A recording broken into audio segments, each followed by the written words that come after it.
Lockerbie bombing, campaign to clear Megrahi disgraceful. U.S. families of Lockerbie bombing victims have accused some UK relatives of a disgraceful campaign to clear the only man convicted of the atrocity. Dr. Jim Swire, who lost his daughter Flora, and some other UK relatives believe Abdelbaset al-Megrahi suffered a miscarriage of justice. They want the Scottish Criminal Cases Review Commission to send his case back to the High Court for a fresh appeal. U.S. relatives have written a letter saying they do not support the move.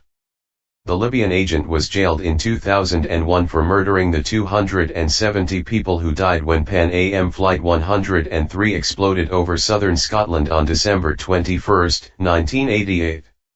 He dropped a second appeal against his conviction days before the Scottish government released him on compassionate grounds in August 2009. Megrahi died from cancer 3 years later. Appeal. Families of some UK victims want a fresh appeal to be heard into Megrahi's conviction. A posthumous appeal is possible if it is deemed to serve the interests of justice and is sought by someone with a legitimate interest in the case.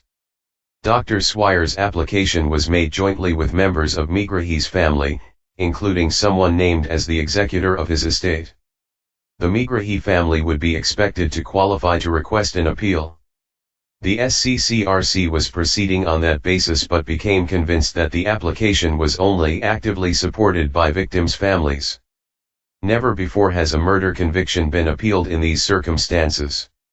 In December, the Commission asked the High Court to decide if Dr. Swire and other UK relatives had a legitimate interest to pursue the case. The judge, Lady Dorian, has asked interested parties to make submissions to the court before the matter is considered at a hearing in March. It is not clear if U.S. relatives will make legal representations, but their letter to the SCCRC sets out their opposition to a fresh appeal. Al-Megrahi. Abdelbaset Ali al-Megrahi is the only person to have been convicted since the bombing. We do not support this petition, they say. Nor do we support the position of the UK family member, Dr. Jim Swire, and those with whom he stands on this matter. It is past time for Dr. Swire and the Megrahi supporters to end their disgraceful and expensive campaign.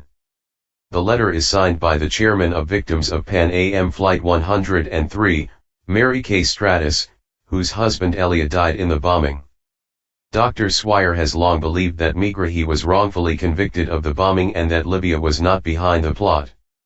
A spokesperson for the SCCRC said it had been made aware of the U.S. family's letter by the Crown Office, which oversees prosecutions in Scotland.